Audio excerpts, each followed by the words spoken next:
तर या ठिकाणी आपण क्वेश्चन नंबर 33 सॉल्व करणार आहे. A mass M1 is perform SHM with amplitude A. तर मास M1 परफॉर्म करत आहे सिम्पल हार्मोनिक मोशन ज्याचं ॲम्प्लिट्यूड ए इतकं दिलेलं आहे, which is connected to horizontal spring. तर त्याला एका होरिझोंटल स्प्रिंगला कनेक्ट करायचं. Well mass M1 is passing through mean position. M1 जो आहे तो कुठून पास होतोय, mean position. Another mass M2 ब्रॅकेटमध्ये दिलेलं आहे M2 is less than M1 is place on it. तर पहिल्या मासवरती दुसरा मास आपल्याला प्लेस करायचा आहे. Okay, another mass M2 place करायचा आपल्याला, place on it so that both masses move together.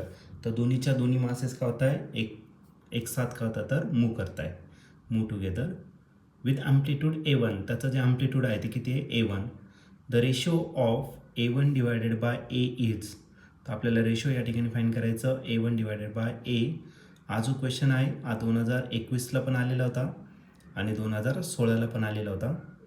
तर याच्यात 4 ऑप्शनपैकी पहिलं जे ऑप्शन आहे in bracket M1 divided by M1 plus M2 bracket raise to 1/2. B option आहे in bracket M1 divided by M1 plus M2 bracket complete. C option आहे M2 divided by M1 plus M2 raise to 1/2. आणि लास्टचं D option जे आहे तिथं बी झालेलं आहे, तर D येतो ऑप्शन ब्रॅकेटमध्ये M2 divided by M1 plus M2. तर या 4 ऑप्शनपैकी या क्वेश्चनचं करेक्ट आन्सर काय असणार आहे तर ते आपण या ठिकाणी सॉल्व करूया आणि मग डिसाईड करूया. तर या क्वेश्चनमध्ये एक मास दिलेला आहे M1 जो सिम्पल हार्मोनिक मोशन करतोय, त्याचा ॲम्प्लिट्यूड ए इतकं दिलेलं आहे. तो एका होरिझोंटल स्प्रिंगला कनेक्ट करायचा आहे. ओके, आणि हा जो मास M1 आहे तो कुठून पास होतो, त्याच्या मेन पोझिशनला. जर पार्टिकल मेन पोझिशनपासून पास होत असेल तर त्या केसमध्ये त्या ठिकाणी वेलॉसिटी ही सगळ्यात मॅक्झिमम असते, बाकी डिस्प्लेसमेंट आणि ॲक्सलरेशन डायरेक्टली 0 असतो. मग आपल्याला या केसमध्ये मॅक्झिमम वेलॉसिटी दिलेली आहे आणि हा मॅक्झिमम वेलॉसिटीचा जो फॉर्म्युला आहे तो काय असतो तर ॲम्प्लिट्यूड इंटू ओमेगा.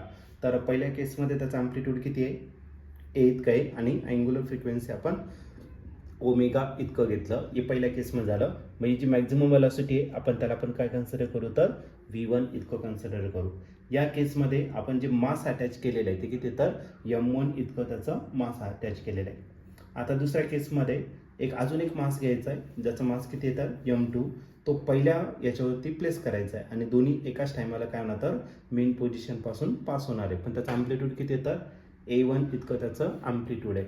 मग दुसऱ्या केसमध्ये त्याचं स्पीड किती राहणार V2, पण ॲम्प्लिट्यूड जो दिलेला आहे तो किती दिला आहे तर A2 इतका दिलेला आहे आणि अँग्युलर फ्रिक्वेन्सी किती असणार तर ओमेगा इतकी दिलेली आहे. ओके, तर या केसमध्ये आपल्याला यूज करायचं आहे law of conservation of linear momentum. कारण पहिल्यांदा केसमध्ये मास कमी होता तर त्याचा स्पीड जास्त राहील, आता मास वाढला आहे तर स्पीड काय होणार आहे, कमी होणार आहे. मग आपण यूज करू शकतो law of conservation of linear momentum.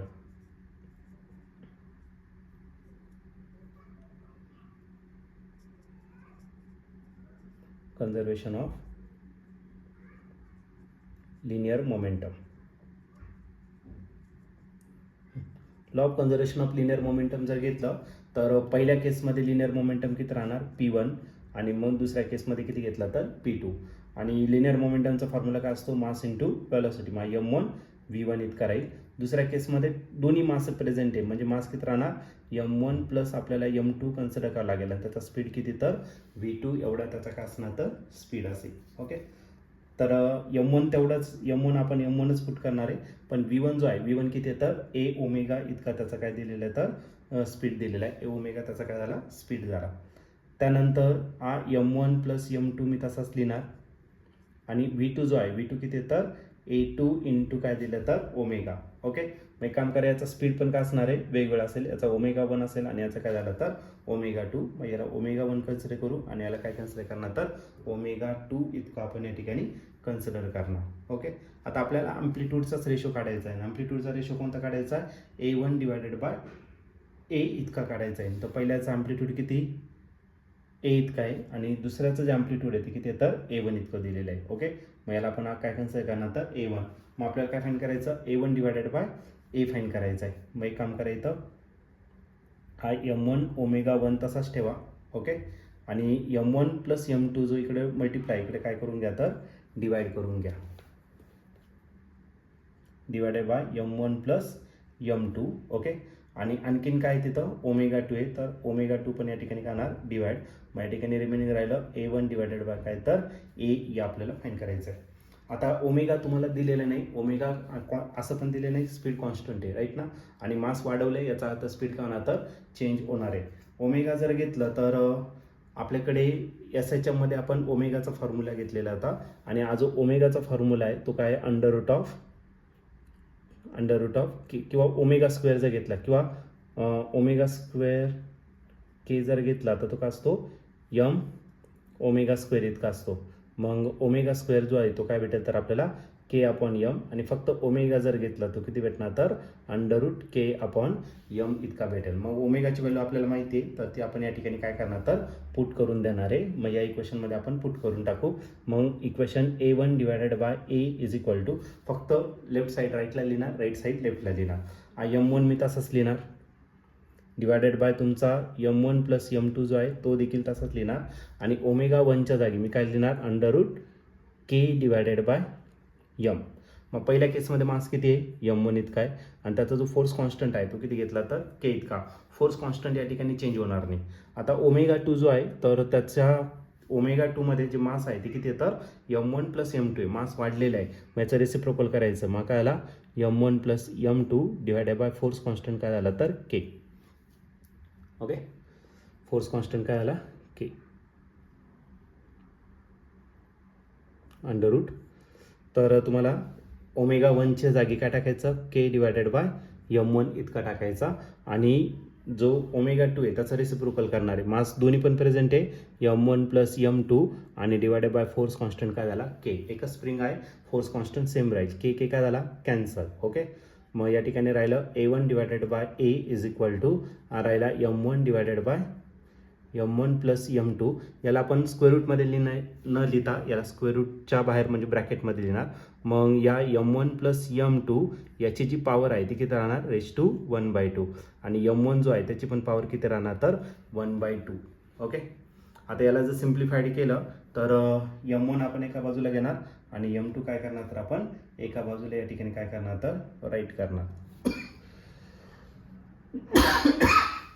किंवा एक काम करा, याला आपण डायरेक्टली स्क्वेअर रूटमध्ये घेऊन टाकू. मग स्क्वेअर रूटमध्ये जर घेतलं तर राहिला M1 प्लस M2 जसाच्या तसा, and total divided by M1. पण याला आपल्याला स्क्वेअर रूटमध्ये घ्यायचं, मग M1ला जर स्क्वेअर रूटमध्ये घेतलं तर M1चा स्क्वेअर, आणि डिवायड काय राहिला M1 प्लस M2 त्याचा पण काय येणार आहे स्क्वेअर. मग M1 प्लस M2 आणि इथला M1 प्लस M2 कॅन्सल झाला, इथला एक M1 आणि इथला M1 काय झाला कॅन्सल झाला. मग A1 डिवायडेड बाय ए जर घेतला तर तो स्क्वेअर रूटमध्ये राहणार किती M1 total divided by M1 plus M2. Okay, आणि याला आपण आता स्क्वेअर रूटच्या बाहेर लिहू, म्हणजे याला पॉवरच्या टर्ममध्ये लिहिणार. मग A1 डिवायडेड बाय ए जर घेतला तर पॉवरच्या टर्ममध्ये राहील M1 divided by M1 plus M2, आणि स्क्वेअर रूटचा अर्थ असतो रेश टू 1/2. मग आपल्या ॲम्प्लिट्यूडचा जो रेशो आहे तो किती राहणार square root of M1 divided by M1 plus M2. आणि या ठिकाणी ऑप्शन जर बघितलं तर ऑप्शन नंबर ए जो आहे तो आपला या ठिकाणी करेक्टली मॅच होतोय. मग या क्वेश्चनचं जे आन्सर असणार ते ऑप्शन ए असेल, आणि ऑप्शन ए म्हणजेच काय A1 divided by A is equal to in bracket M1 divided by M1 plus M2 raise to 1/2.